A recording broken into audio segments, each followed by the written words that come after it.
Hey, beauties. Good evening to you. So, I remember my days as a youngster going to school.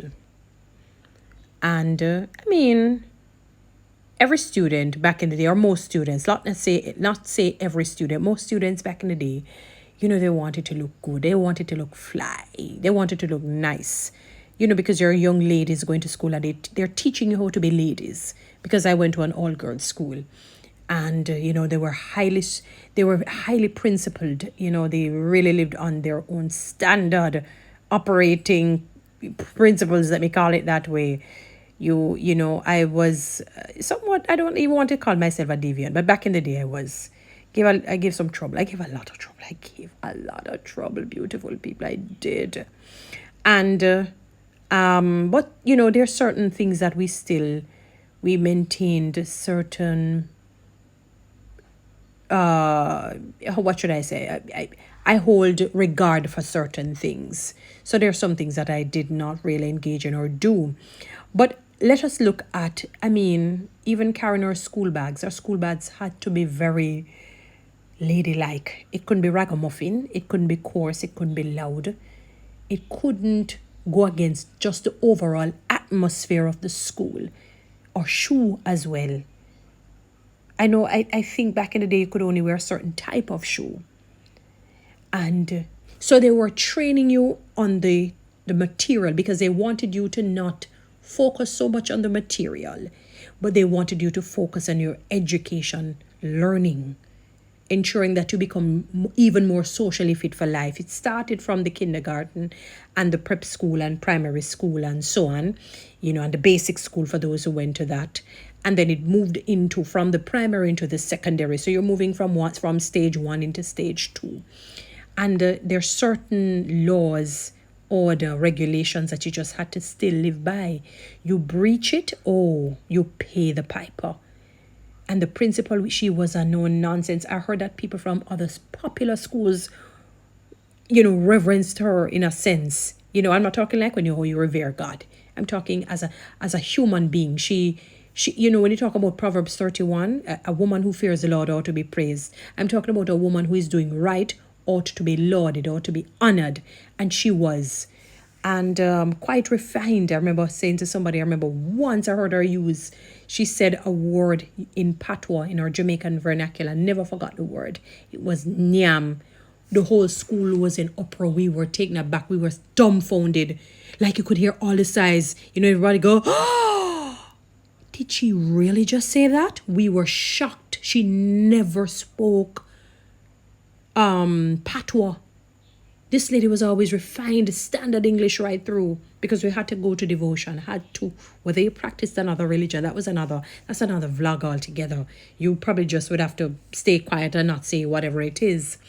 And there was a certain way that you had to wear your uniform, a certain way, the bags that you wore, the shoe, and anything that just seemed like an anomaly that would be distracting, that would create some sort of upheaval in the school. Oh, you better believe, whether it's a teacher, the principal, the dean of discipline, believe you me, we had an army in schools. They monitored us. We couldn't just go left and right like that. So they didn't just teach us academia, they taught us life. And I'm thinking now today that students are going to school and the reverse is happening, where the shoe, the clothing, the material item is now being lauded. It is now being revered. It is taking the place of almost what the Proverbs 31 is promulgating. The clerks. And I'm not saying that students can't wear it. We're in a modern time. And it's a popular shoe and all of that. And they make it for different occasions. Like you have the school appropriate ones, you have the work appropriate ones, going out appropriate ones. Like most brands, they have for different occasions. And, obviously because they want to dominate the market with their brand. But you see, parents, my take on it is that probably need to teach your child that material things are as it is inanimate. They're dead. Because if they should get sick tomorrow, the shoes cannot lift them up physically and carry them to the hospital. If they should drop dead, the shoes cannot lift them up physically and carry them to the morgue. You have to be careful of what it is that you're lauding and praising. No, don't get me wrong. I like brands. I love looking nice. I love some nice stuff. I believe that you must look good, look the part, but play your role. You're a student. You shouldn't even be thinking about clocks. But they probably need to put on some bugga boot. Make sure strong shoes, boot tough. You know the shoes them we can't done. You go from first farm to sixth farm and I'll know the shoes not done it now. Your foot not grow left it. Because them bite kind of big, so you grow into it and it fit you right up until sixth farm. With the last and all university can carry the shoes. And the shoes not done. Not even the heel are rub out. One of them bugga boot, them rumpel still skin. You understand me? And a pot of gold at the end of the rainbow. Maybe they need to give you those. Because when they did, and then what compounds the issue is that you take away discipline, you take away prayer from school, all that, you know. You take on a cuss Donald Trump. And I never forgot years ago watching a video when he was president. And two things I heard him speaking strongly and fervently, hitting out against abortion. Because you know what? What people don't understand, you know, you talk about it's your right to your body. But you take away the right to that child becoming the great human being that child can become. I know people come with the whole thing of people being birthed out of rape. The number of people who are birthed out of rape, you don't even know about your own selves. No disrespect to anybody. And you are a great human being. You are a great human being. So whichever way it is birthed out of, you take away that opportunity for that child to come and take and dig their family out of poverty or some sort of decadence. I'm not saying the reverse can't happen, but let's think positively. And he said, I heard him for myself. He was at a conference where he said, bring prayer. And we are working hard to bring prayer in the schools. So that is why the Christian community support Trump so much, because of his principles, well, under the whole Republican regime. But I heard him, beautiful people. And even some time ago, years ago, somebody said, you're the most popular man in the world. He said, no, I'm not. The person said, yes, you are. He said, no, I'm not. No. And they were back and forth. He said, no, I'm not. Then the person eventually rescinded, stopped and he said, who then? He said, Jesus. He said, oh, I remember people made that mistake. So the great and the big and bad Donald Trump that you think don't fear no man, no be lies. He fears God. When I say fear, we're talking about reverential fear, not dopey. You know, although if you mess with God, it's a fearful thing to fall in his hands. It says, fear not the one who can kill the body, fear the one who can kill both the body and the soul, which is only in his hands. You take away prayer from schools and wonder why all of this is happening. You take away certain privileges and powers from the administration. I'm not talking about abuse. So I don't want anybody to be ridiculous. Let's just talk real conversations, meaningful. Obviously, we are against abuse.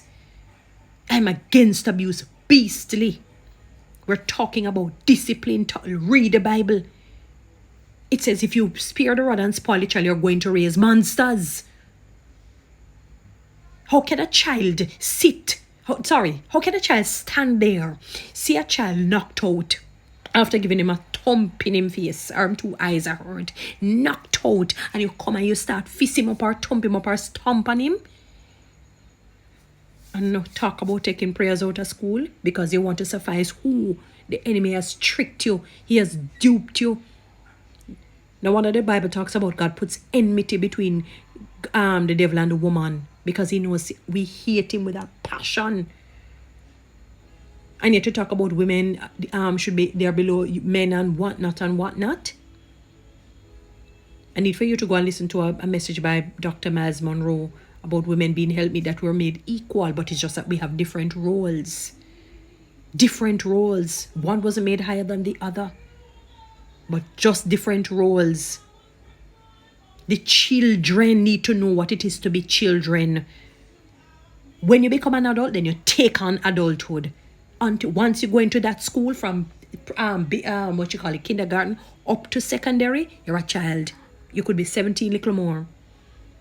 Even 18, although they say 18 is you're still a young person. And laws and orders were put in place to keep us in order, not out of order, and to build emotional intelligence too. Fix on the schools, fix on a problem. Guys, follow me on TikTok, subscribe to my YouTube channel, share.